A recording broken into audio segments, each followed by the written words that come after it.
So, is divorce allowable? Is there any situation where a divorce would be permitted? And the answer to that question is yes. There are a few situations that make divorce permissible. Now, keep in mind, the Bible never commands a divorce to happen. It just merely acknowledges that in certain situations it's permissible. Someone has the option to divorce. And therefore, I would offer the caution that we should not take these exceptions and stretch them so far that they are no longer exceptions and they just become universal rules. What I mean by that is the doorway is very narrow out of marriage, and we shouldn't widen it so much that it's no longer a door and that it's just any and every reason we want, we can just leave a marriage. So keep in mind, these are narrow doorways out of a marriage. What is the first thing that we see in the Bible? The first thing we see is immorality. Immorality. Jesus himself says in Matthew chapter 5, verse 32, "But I tell you that anyone who divorces his wife, except for marital unfaithfulness, causes her to become an adulteress. And anyone who marries the divorced woman commits adultery." End quote. So Jesus says that if a marriage ends in divorce and someone remarries for any reason other than marital unfaithfulness, then they are committing adultery. And what that means basically is the only way in which divorcing someone and getting remarried would not be considered adultery is if the reason the first marriage ended was because of marital unfaithfulness.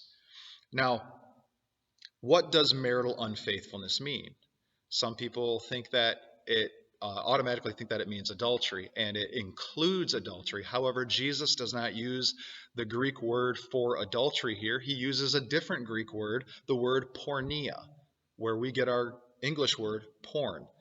And the word in the Greek means all kinds of sexual immorality and indecency. And so essentially, if there is a gross, unrepentant sexual immorality and decency that is being carried on with by someone, then the other spouse, there comes a point when divorce becomes allowable. Okay, that would include adultery, but it would, like I said, it would include a whole lot of other types of sexual behaviors that are indecent and immoral. Now, again, let's stress here that Jesus is not commanding that a divorce takes place in a situation like this. He's just admitting that in a situation like that, it becomes allowable and something that does actually get put on the table. Um, I know a lot of people who in their marriages have been touched by adultery, and yet they didn't get a divorce. So not everybody who experiences adultery in their marriage ends up divorcing their spouse over it. And my counsel would be for someone that if their spouse is persisting unrepentantly in immorality, then they can consider divorce, although I would never push someone to do that. The immorality of their spouse needs to be something that is very serious, gross, you might say. It needs to be ongoing. They need to be completely, just unrepentant, showing no signs of abandoning the behavior and not having any regard for the damage that they're doing to their marriage. So that would be the first. That would be the first area that can be considered as an exception to the no divorce rule: immorality. The second exception where divorce becomes allowable or considered is in cases of abandonment. And we find this in 1 Corinthians chapter 7, where the Apostle Paul, again, is writing to those married believers in Corinth. And I want to read exactly what he says because and then I want to describe possible forms of abandonment. And I don't say that these are exits out of marriage necessarily, but like adultery has various forms, so too does abandonment. So this is what Paul says in 1 Corinthians chapter 7. He says, quote, "If any brother has a spouse who is not a believer and she is willing to live with him, he must not divorce her." And then he says the same thing about a Christian woman. And then he goes on in verse 15 and he says, quote, "But if the unbelieving spouse leaves, let them do so. A believing man or woman is not bound in such circumstances." End quote.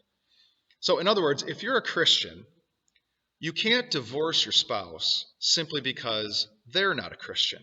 You're bound to that marriage. But if your spouse refuses to live with you because of your faith, because the fact that you are a Christian, and you come home one day and there's a note and um, a card for a divorce lawyer and all their stuff is gone, then let them go. Paul says you're not bound in such circumstances any longer. In other words, in the eyes of God, Paul seems to be saying the marriage bond has been dissolved. Now, of course, let me just make a side note here. If you're the Christian in the marriage and you are making life a nightmare for your spouse, then maybe this isn't a case of abandonment. Maybe this is just a case of you being a jerk. And all of the ugliness of your venom and your bitterness and your hypocrisy and your contentiousness is what drove this person out of the marriage. And the knowledge that you're a Christian acting like this was so disgusting to them that they left. See, that's not a case of abandonment then, because you're supposed to be as a Christian representing Jesus Christ to your spouse. You're supposed to be displaying the holy, loving character of Jesus, and they're supposed to be attracted to who you are and the changes Jesus is making in you, even if they aren't attracted to your beliefs. So now abandonment can happen in a variety of forms, I believe, and I'll suggest a few here. The first one would be, as we're talking about, that a spouse just up and leaves. Okay, so this includes a Christian spouse leaving another Christian spouse.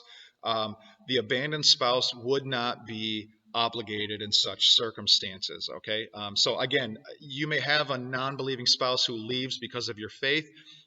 If you're innocent in this situation, and your spouse just says, I'm out of here, I'm leaving, and and it's not really your fault, and they're just leaving because they don't want to be married anymore, they're too irresponsible, something else has drawn them away, whatever reason they've abandoned you, if it's not you, then yeah, in that case, I would say somebody can consider the fact that their divorce is legitimate in the eyes of God. Secondly, I would say that a spouse who is physically abused can be putting divorce on the table.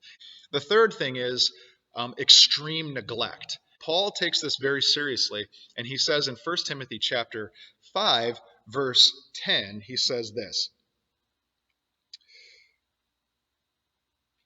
if anyone does not provide for his relatives, and especially for his immediate family, he has denied the faith and is worse than an unbeliever. That was verse 8, excuse me. In other words, Paul is saying, if you don't take care of your family, if you don't take care of your wife, you don't take care of your family, you're worse than an unbeliever. You are grossly negligent of your responsibilities as a husband. Ephesians chapter 5 says that a husband is supposed to take care of his wife like he takes care of his own body. This is all in reference to the obligation that a husband has to provide for his wife, his family, material, physically, and so forth. And this also applies to women who are being negligent in their responsibilities. Again, I'm not talking about, hey, the house gets messy once in a while. I'm talking about someone who just acts like they're not married and their husband is nowhere on their radar of priorities. Fourthly, I would say that abandonment can come in the form of addictions. So if a spouse's addiction to drugs or alcohol or sexual immorality have led to abuse or extreme neglect, then I think divorce might be possible. Okay. Now there could be more situations that come under the umbrella of immorality and abandonment that aren't addressed here.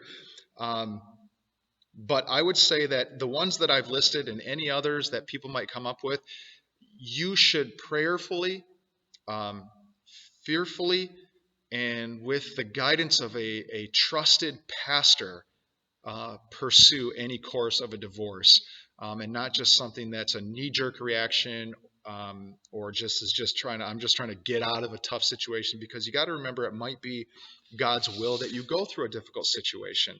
But we can't give all the answers here in a short sermon. What we need to do here is just identify what the Bible says about our exceptions and then what those exceptions might possibly look at. But you would need to, my counsel to you would be that if you are in a situation you think uh, biblically is justified to seek a divorce, then do that with the guidance and shepherding of a loving, wise, mature pastor, and do it in the fear of the Lord, and do it prayerfully and seeking to understand His word the whole way through. It's a serious thing to seek a divorce, and it's just as serious as any difficulties that we might face in a divorce.